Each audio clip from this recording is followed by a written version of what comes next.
How's it going, Rogues Gallery, and welcome to another Shadowverse Evolve video here on Red Zone Rogue.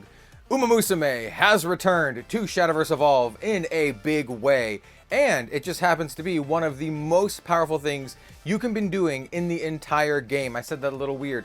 It's one of the best things you can do in Shadowverse Evolve right now. Uma Musume is incredibly strong, and today we are featuring a deck tech of my favorite Uma Musume deck in the game. The 7 more centimeters deck. This deck is super cool. You basically put a lot of Uma Musume cards into your discard pile and fuel some really powerful effects where you destroy your opponent's board and you make them discard cards, and it is a very rude deck, and it is super fun, and it's a great time.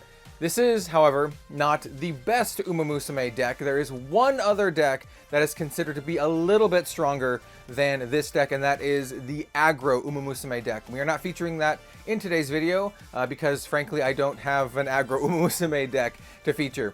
But I will have a link in the description down below if you'd like to check out that list. If you'd like to be like, okay, what is the most powerful deck? Well, it's aggro. It's in the description down below. Go check it out. Check it out. How do you play that deck? Well, you play Uma Musume and you attack with them. How do you play this deck? Well, it's a little bit more complicated. So we're going to go into our top down and talk about the 7 more centimeters Uma Musume deck. Let's do it. All right, the return of Uma Musume. You know, this archetype actually got me to check out Uma Musume when it first came out. This is way before the mobile app was actually translated into English, or at least had the official English release. And yeah, I became a fan of the series because of that. And by series, I mean I watched the anime. Yeah, it's very wholesome. And yeah, I'm excited to have the return of Uma Musume in Shadowverse Evolve. Of course, our leader of choice here is Narita Taishin, a Bazaar outing. Now, if you didn't know, we're going to give you a quick rundown on how these decks work. And by that I mean how you build these decks.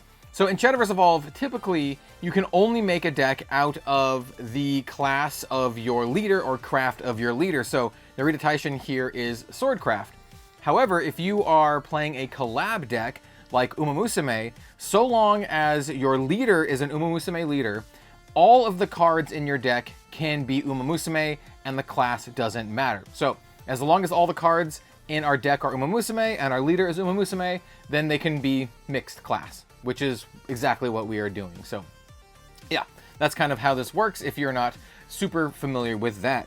Of course, we have our 3 Evo points, and of course I pulled out some of my old Evolve Uma Musume points. We are, of course, using Uma Musume sleeves because of course we are. Of course we are. Here we have the Evo deck, and we'll go over the Evo deck as we come across the cards. So there's only 3 different cards in the Evo deck other than our carrots, and we'll talk about the carrots really quickly. So we're running 3 carrots. Well, as you look at the cards, you're like, a super successful event? That's not a carrot. Well, it is.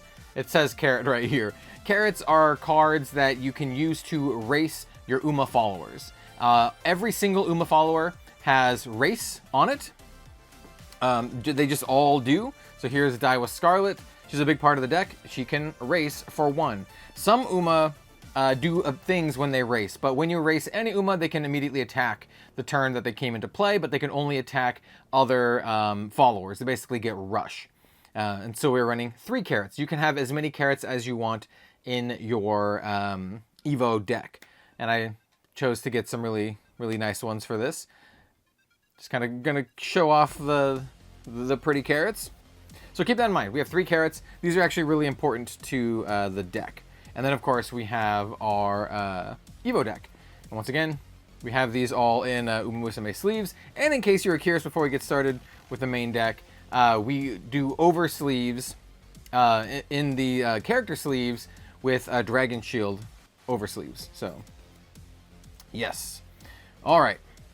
Well, now let's get on with the deck. Now, I think I'll basically set it up like this. We'll talk about this batch of cards, then we're going to talk about most of the other deck. So this deck basically revolves around this card, 7 more centimeters. This is a 5-cost spell, It's Uma Musume. Every single card in the deck is Uma Musume, so we're not going to cover that again. So just, hey, every card is Uma. 7 more centimeters. So it says, this card can only be played if there are at least 20 Uma cards in your cemetery. So we need 20 cards in our cemetery, and our deck is built around doing that. Then, once you're able to play this card, it says, destroy each enemy follower on the field. You draw 3 cards, and then each opponent discards 3 cards. This card is an absolute beating. It's a more than a 6-card, swing in value. You draw 3, they discard 3, and you blow up their entire board. So it's a huge payoff for what we're doing, and we're running a full 3 of them. Now we also have some other spell-related cards as well, with the return of Daiwa Scarlet. Now, 7 more centimeters and Daiwa Scarlet are returning cards from the first Umamusume set in Shadowverse Evolve. This deck is basically like 50-50. Half new cards, half old cards. So if you have some old cards, hey, you can put them to use in this deck, and Daiwa Scarlet is one of those cards. So Daiwa Scarlet is a 4-cost 3/4.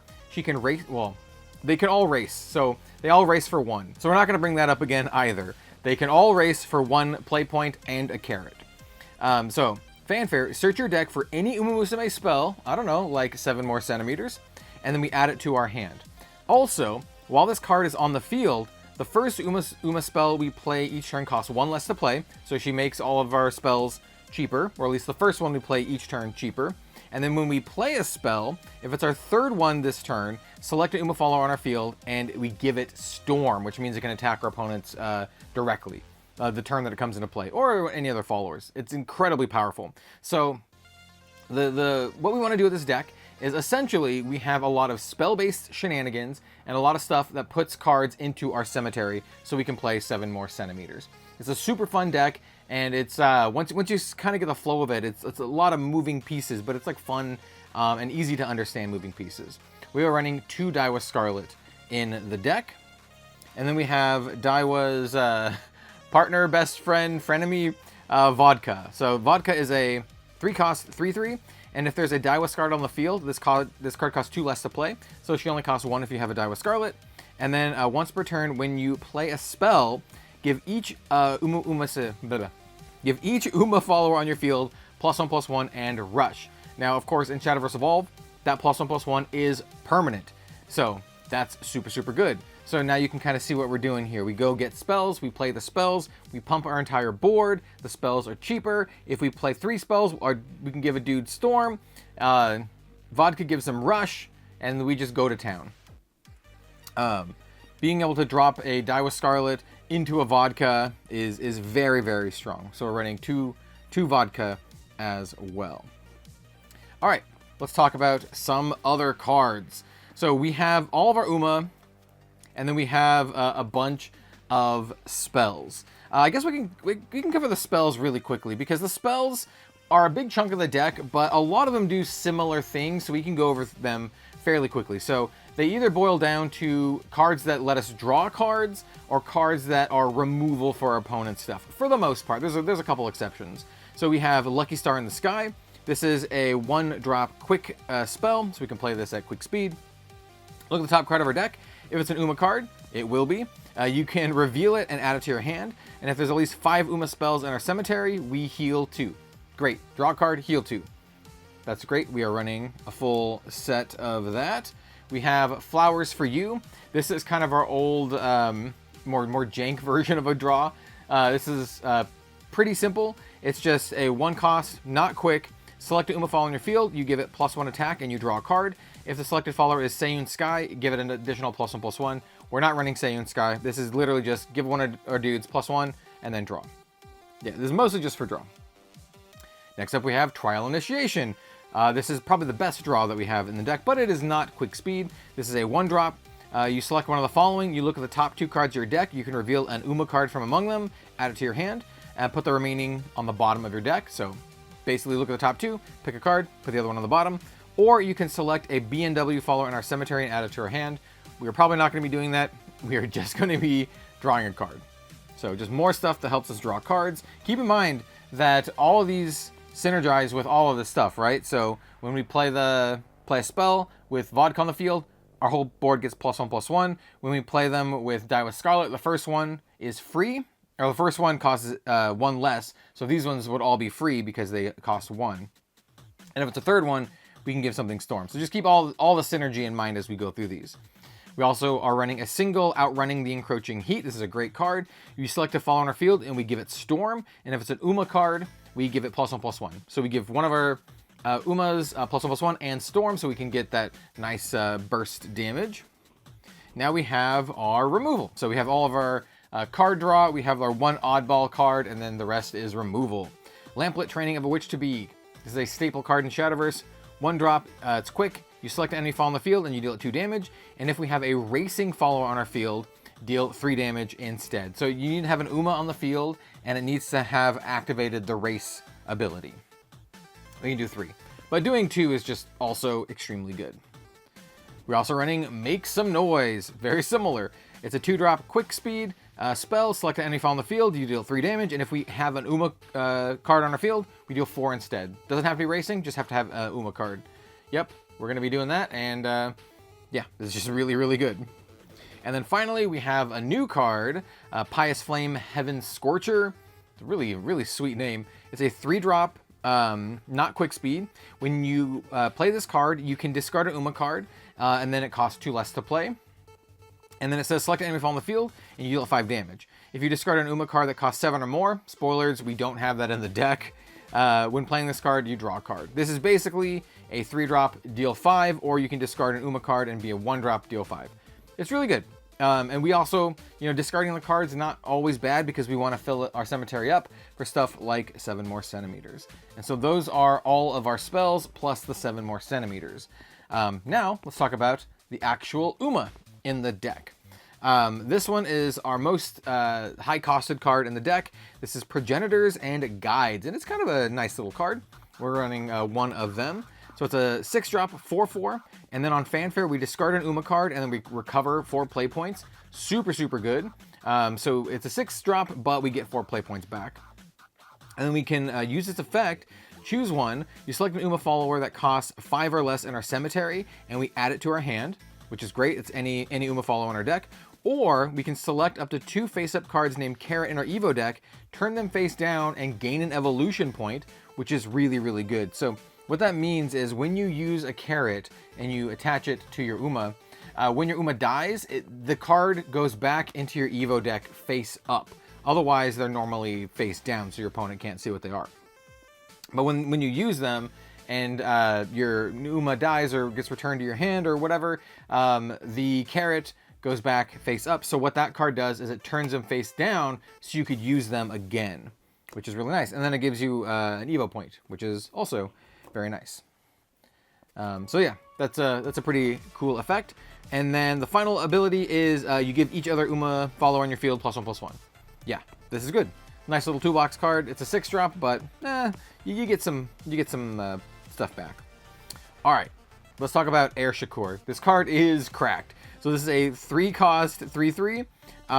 While there are at least 20 Uma cards in our cemetery, this follower has Storm and Strike. It gets +3/+3.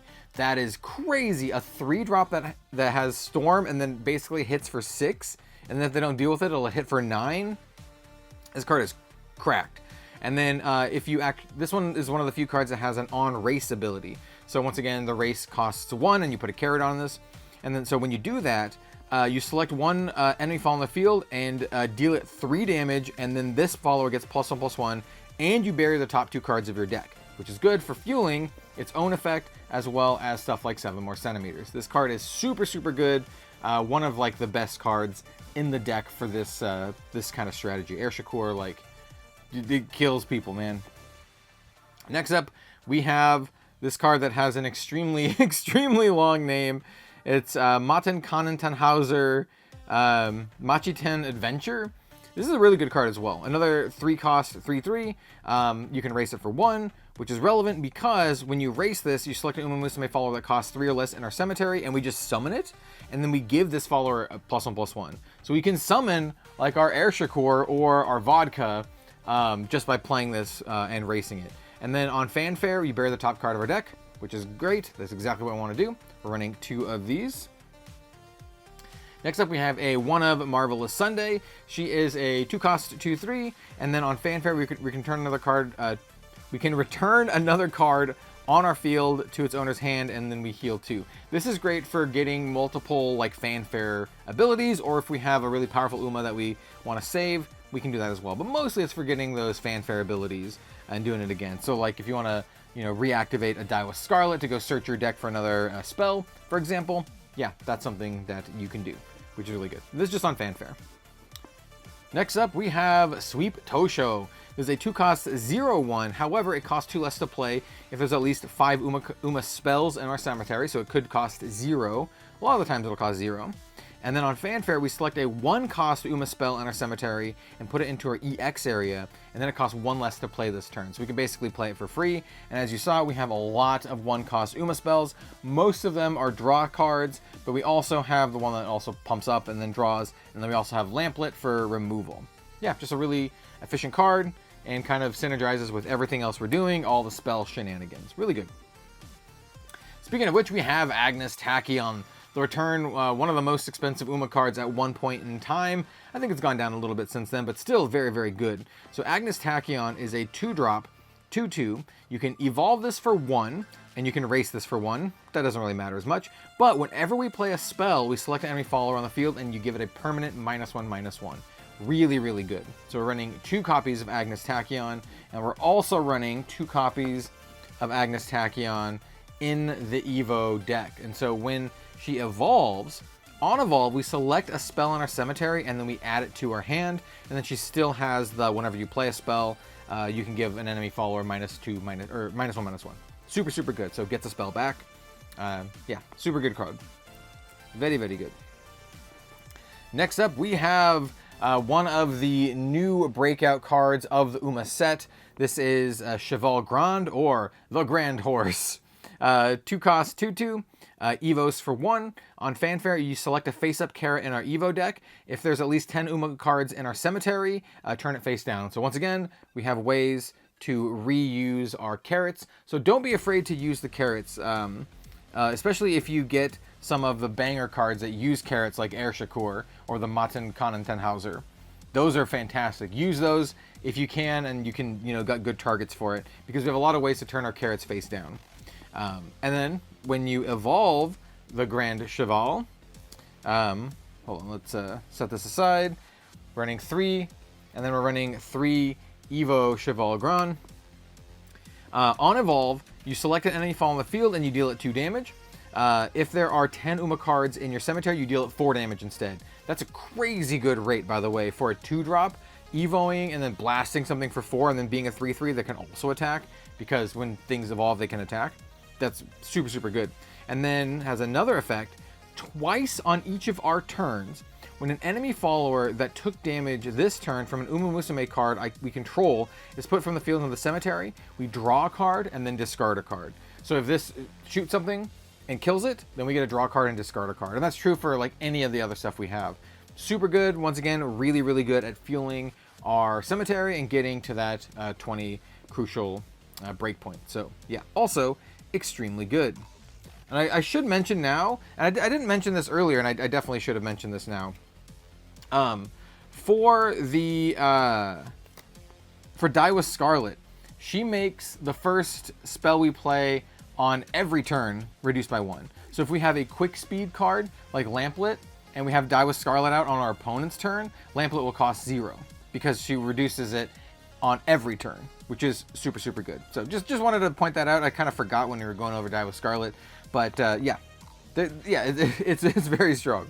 And then we also have Hishi Miracle. This is another really great card from the new Uma set. It's a 2-cost 2/2. Evolves for 1, races for 1, and then on Fanfare we bury the top 2 cards of our deck. If their base costs, so this right here, are the same, we draw a card. And we have a ton of 1 and 2 cost cards in the deck. So there's a decent chance that we hit on this, and we're running 3 of her. So basically anything that that self-mills us, which is what she does, is super good, and also we get an extra value. But she has even more value because she is the last Evo we are running. Her evolved form is a 3/3, and it has this text that we don't really care about.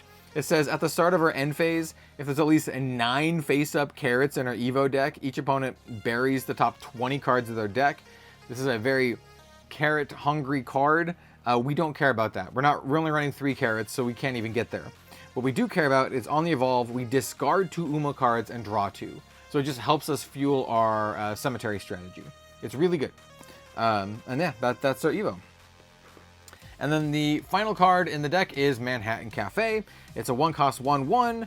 On Fanfare, we bury the top card of our deck, and then you can use her effect to bury this card, and we select a 2-cost Umamusume follower in our cemetery, and we summon it.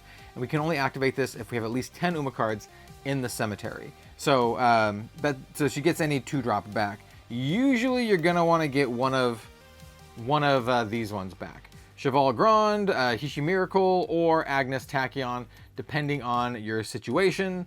Yeah, they're all really, really good. And yeah, that's the deck. As you can see, we have a bunch of cards that put cards into our cemetery, a bunch of stuff that pay off from having cards in our cemetery, like Air Shakur is, once again, insanely powerful. Having a 3/3 with Storm, and on Strike gets a permanent +3/+3 is crazy good. And then when you race it, then you also get to blast something for 3, and then she gets an additional +1/+1. It's very, very strong. All backed up by the inevitable summon more centimeters, where you wipe your opponent's board, force them to discard 3 cards, and you draw 3 cards. Like I said, it's kind of rude. This deck is kind of rude, and it's a lot of fun. If you're looking to play Umamusume in Shadowverse, I think this is a great one to pick and to play. It is a little less straightforward than the aggro deck, because the aggro deck is, for the most part, is like you play something and you turn it sideways and you attack. This one has a little bit more complexity.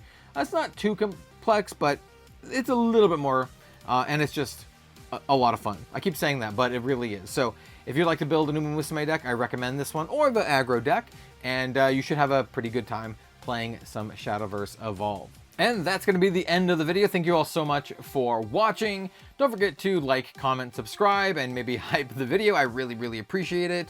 Let me know in the comment section down below if you have been playing Umamusume, both the game and or in Shadowverse Evolve, and if you do plan on building a deck. Once again, I highly recommend it.